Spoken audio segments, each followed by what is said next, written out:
வணக்கம் மக்களே. அளவுக்கு அதிகமான வாகன விற்பனை, அது இருசக்கர வாகனமாக இருக்கட்டும், இல்லை ஒரு காராக இருக்கட்டும், இல்லை ஒரு வர்த்தக வாகனமாக இருக்கட்டும், ஒரு கமர்ஷியல் வெஹிக்கிளாக இருக்கட்டும், அளவுக்கு அதிகமான வாகன விற்பனை அப்படிங்கிறது வரமா சாபமா அப்படின்னு கேட்டிங்கன்னா இது ஒரு $1 மில்லியன் கொஸ்டின் அப்படின்னு சொல்லலாம். ஏன் நான் அந்த விஷயத்தை பற்றி பேசுகிறேன்னா, எனக்கு ஆட்டோமொபைல் துறையில் கிட்டத்தட்ட ஒரு 20 ஆண்டுகளுக்கு மேலான அனுபவம் இருக்குது. அதுவும் கார் உற்பத்தியாளர்கள்கிட்ட கிட்டத்தட்ட 20 ஆண்டுகளுக்கு மேலாக அந்த சேல்ஸ் அண்ட் மார்க்கெட்டிங் டிவிஷனில் இருக்க பல்வேறு தரப்பட்ட டீலர்கள் கூட நெருங்கிய தொடர்பில் இருக்கக்கூடிய மனிதர் தான் நான்.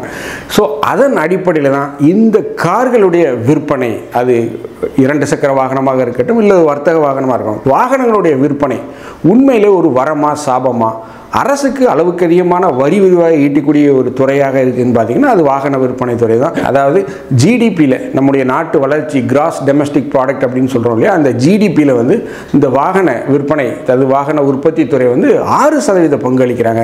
மேலும் இந்த வாகனங்கள் மூலம் அரசுக்கு பல்வேறு தரப்பட்ட வரிவாக இருக்குது. அதாவது ஜிஎஸ்டி மூலமாக வருது, ரோட் டேக்ஸ் வருது, டோல்கேட் மூலமாக பல்வேறு வரிகள் கிடைக்குது, இன்சூரன்ஸ் மூலமாக மிகப்பெரிய வரிகள்லாம் கிடைக்குது. ஸோ இப்படி அபரிமிதமான ஒரு வருவாயை கொடுக்கக்கூடிய ஒரு துறை அப்படின்னு பார்த்தீங்கன்னா இது இந்த வாகனத்துறை தான். ஸோ இப்பேற்பட்ட வாகனங்கள் தற்போது பார்த்தீங்கன்னா அளவுக்கு அதிகமான வாகனங்கள் விற்பனை ஆகிட்டு இருக்கு. ஒரு வீட்டுக்கு 2 கார் 3 கார்லாம் அளவுக்கு அதிகமாக இருக்குது. அதுவும் சென்னை போன்ற பெருநகரங்கள்லாம் பார்த்தீங்கன்னா ஒரு கார் வீட்டில் இருந்தால் இன்னும் 2 கார் தெருவில் நிற்கி, பார்க்கிங்க்கு இடம் இல்லை. ஸோ இப்பேற்பட்ட ஒரு சூழ்நிலை தான் இருக்குது. ஸோ இதையெல்லாம் அரசு கட்டுப்படுத்துமா? முந்திலாம் பார்த்தீங்கன்னா 4-வே ட்ராக் இருந்தது. இந்த பக்கம் 2 போகும், இந்த பக்கம் 2 வரும், இப்படி தான் இருந்தது 4-வே ட்ராக். இப்போ 4-வே ட்ராக் எல்லாம் 6-வே ட்ராக் ஆக்க வேண்டியிருக்கு, 6-வே ட்ராக் எல்லாம் 8-வே ட்ராக் ஆக்க வேண்டியிருக்கு. இப்படி சாலைகளை விரிவுபடுத்தி கொண்டே போனால் வாகன விற்பனை இருக்க என்னதான் நிலைமை? ஸோ இதை அரசு எந்த விதத்தில் கட்டுப்படுத்த போகிறது? ஸோ வாகன விற்பனை, அளவிற்கு அதிகமான வாகன விற்பனை ஒரு வரமா சாபமா, அதை பற்றி தான் நம்ம இந்த நிகழ்ச்சியில் பார்க்க போகிறோம். நான் உங்கள் ஜோசப். வாங்க நம்ம இப்போ நிகழ்ச்சிக்குள்ளே போகலாம்.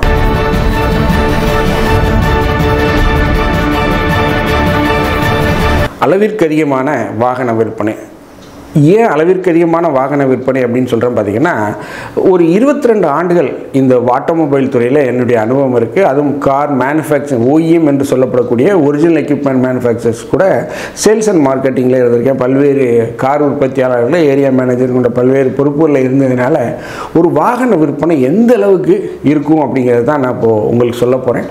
அதுவும் குறிப்பாக பார்த்தீங்கன்னா இந்த கார் டீலர்களுக்கு மிகப்பெரிய அழுத்தத்தில் தான் இருப்பாங்க. அதுவும் குறிப்பாக மந்த் எண்ட்லலாம் பார்த்தீங்கன்னா இந்த கார் உற்பத்தியாளர்கள் ஒரு டார்கெட் கொடுத்துருவாங்க. குறிப்பாக ஒரு டீலர் எடுத்துக்கிட்டிங்கன்னா அவங்களுக்கு நீங்கள் சென்னையில் இருக்கீங்கன்னா நீங்கள் 400 கார் விற்கணும், நீங்கள் 300 கார் விற்கணும், அவங்களுக்கு டார்கெட் கொடுத்துருவாங்க. ஸோ இந்த மாதம் 300 கார் விற்றா அடுத்த மாதம் 350, இப்படி கூடிக்கொண்டே போகும்.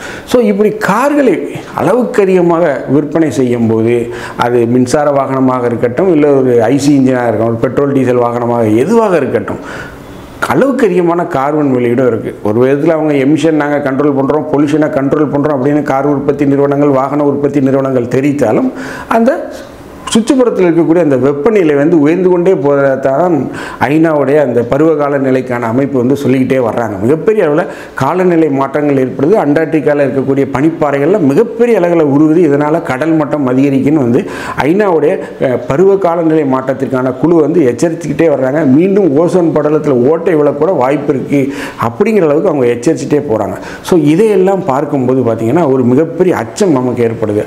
அது ஒரு பக்கம் இருந்தாலும் இப்போல்லாம் பார்த்திங்கன்னா முந்திலாம் நம்ம தென் மாவட்டங்களில் இருந்து சென்னைக்கு வரும்போது பார்த்திங்கன்னா கூடுவாஞ்சேரி தான் அவுட்டராக பார்த்தோம். இப்போ கூடுவாஞ்சேரி சிட்டி மாதிரி ஆயிடுச்சு. கூடுவாஞ்சேரியில் ரோடெல்லாம் பார்த்திங்கன்னா 6-வே ட்ராக், இந்த பக்கம் 3 போகுது, இந்த பக்கம் 3 வருது.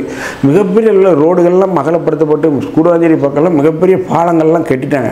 அந்த அளவுக்கு மிகப்பெரிய அளவில் வளர்ச்சி அடைந்து சாலை விரிவாக்கம் செய்யப்பட்டு வாகன போக்குவரத்துலாம் அதிகரிச்சிட்டு அப்படி இருக்க சூழ்நிலை. இப்படி பண்ணிக்கிட்டே போனால் என்னதான் வழி? ஒவ்வொரு தடவையும் இப்படி ரோட்டை பிரிச்சுட்டே போனால் நாளைக்கு எப்படி போகிறது? வாகனங்களாக போயிட்டு இருந்தால் மனுஷன் எப்படி போகிறதுன்னு ஒரு கேள்வி வருது இல்லையா? ஸோ இது ஒரு கண்ட்ரோல் பண்ணணும். அதாவது அளவுக்கு அதிகமான வாகன விற்பனை அப்படிங்கிறது இருந்தாலும் அதை ஒரு நெறிமுறைப்படுத்தணும். அதை நெறிமுறைப்படுத்துறது தான் அரசுடைய வேலை. புதுசாக கார் உற்பத்தியாளர்கள் வந்துக்கிட்டு இருக்காங்க, பல்வேறு மாடல்கள் லான்ச் செய்யப்படுது, பல்வேறு விற்பனைக்கான பல்வேறு யுக்திகளை கொடுக்குறாங்க, ஆஃபர்ஸை கொடுக்குறாங்க. ஸோ இதனால் வாடிக்கையாளர்கள், கன்சியூமர்கள் கவரப்பட்டு கார்களை வாங்கி குவிக்கிறாங்க. பட் இருந்தாலும் இது ஒரு நெறிமுறைப்படுத்தணும். சென்னை போன்ற பெருநகரங்கள், அதாவது சென்னை, கோயம்புத்தூர், மதுரை போன்ற பெருநகரங்கள்லாம் பார்த்திங்கன்னா அப்பார்ட்மெண்ட்டில் இருக்கிறாங்க. ஸோ ஒரு கார் பார்க்கிங் தான் இருக்குது. பாதி வாகனங்கள் சென்னையில் மிகப்பெரிய அளவில் ரோடுகள்லாம் சாலை ஓரங்களில் தான் நிறுத்தப்படுது. இது வந்து நம்ம கவனித்து பார்க்கணும். அரசாங்கம் பதிவு பண்ணும்போதே, ஒரு வாகனத்தை பதிவு பண்ணும்போது உனக்கு பார்க்கிங் இருக்கா, உன் பார்க்கிங்குடைய சைஸ் என்ன, அந்த பார்க்கிங் உன் பேரில் தான் இருக்கா இல்லை வாடகைக்கு எடுத்து வச்சுக்க, இதற்குண்டான ஆவணங்கள்லாம் வாங்கிட்டு தான் அந்த வாகனத்தையே பதிவு பண்ணணும். இல்லைன்னா வாகனத்தை ரெஜிஸ்டர் பண்ணக்கூடாது. பார்க்கிங் இல்லாதவனுக்கு எதற்கு வாகனம் அப்படிங்கிற அளவுக்கு அரசு வந்து ஒரு விதிமுறையை கொண்டு வரணும். மேலும் இது மட்டும் இல்லாமல் அளவிற்கு அதிகமான கார் டீலர்களை வந்து அனுமதிக்கக்கூடாது அப்படின்னு நான் கேட்குறேன். அதாவது மிகப்பெரிய அளவில் கார் வந்து உற்பத்தி செய்யப்பட்டாலும் அந்த கார் டீலர்கள் நியமனம் அப்படிங்கிறத வந்து அரசு கண்ட்ரோலில் எடுத்துக்கணும் அப்படிங்கிற மாதிரி நான் சொல்ல கடமைப்பட்டிருக்கேன். ஏன் அப்படின்னு பார்த்தீங்கன்னா, ஏகப்பட்ட கார் டீலர்கள் வந்துட்டாங்கன்னு வைங்களேன். மக்களுக்கு ஒரு வசதி என்றாலும் வாங்குவதற்கு அளவிற்கு அதிகமான கார் டீலர்கள் பெருநகரங்களில் போகிறோம், அளவுக்கு அதிகமான கார் விற்பனை இருக்கத்தான் செய்யும். ஸோ இந்த டீலர்கள் மூலமாக தான் கார் விற்பனை செய்யப்படுது, உங்களுக்கு தெரியும். ஸோ இதையெல்லாம் அரசு வந்து ஒரு நெறிமுறைப்படுத்தணும் அப்படிங்கிறத கேட்டுக்கிறேன். மேலும் அரசுக்கு வருமானம் வருது, இன்சூரன்ஸில் வருது, ரோட் டேக்ஸில் வருது, டோல்கேட்டில் வருது, ஜிஎஸ்டி மூலமாக வருது, மிகப்பெரிய அளவில் வருமானம் கொளிக்குது. நாட்டுடைய ஜிடிபியிலே 6% வாகனத்துறையிலேருந்து அரசுக்கு வருது, அதெல்லாம் மாற்றிக்கிறது இல்லை.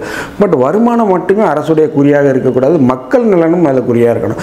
வண்டி லட்சக்கணக்கான வாகனங்கள் ஒவ்வொரு மாதம் பார்த்திங்கன்னா பல லட்சம் டூ வீலர்கள் விற்கப்படுது, பல ஆயிரம் கார்கள் விற்கப்படுது, பல ஆயிரம் வர்த்தக வாகனங்கள் விற்கப்படுது. இதெல்லாம் வந்து என்னைக்கு இதாகி என்னைக்கு வந்து ஒரு பொல்யூஷன் ஃப்ரீயான ஒரு உலகத்தை வந்து நம்ம பார்க்க போகிறோம். அது பொல்யூஷன் ஃப்ரீயாக இருந்தாலும் அடிப்படை கட்டமைப்புகள், சாலைகள் வந்து தரமானதில்லை. தேசிய நெடுஞ்சாலைகள் தரமாக இருந்தாலும் நம்ம மாநில நெடுஞ்சாலைகள்லாம் வந்து தரமாக இல்லை.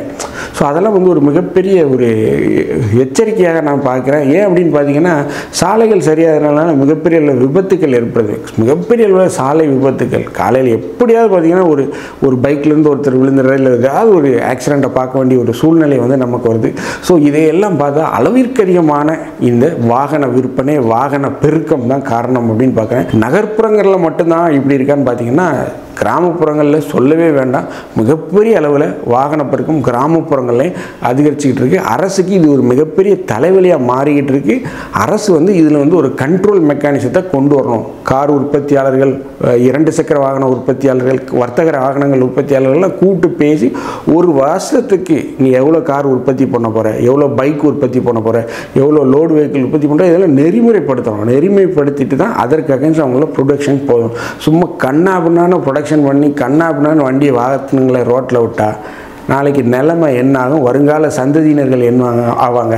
ஸோ இதையெல்லாம் அரசு வந்து சிந்திக்கணும். அப்படிங்கிறதுக்காக நம்ம இந்த பதிவை போடுறோம். இந்த வீடியோ உங்களுக்கு பிடிச்சிருந்துச்சுன்னா தயவுசெய்து லைக் பண்ணுங்கள், ஷேர் பண்ணுங்கள், சப்ஸ்கிரைப் பண்ணுங்கள். மறக்காமல் உங்கள் கருத்துக்களை கமெண்ட் செக்ஷனில் சொல்லுங்கள். நன்றி, வணக்கம்.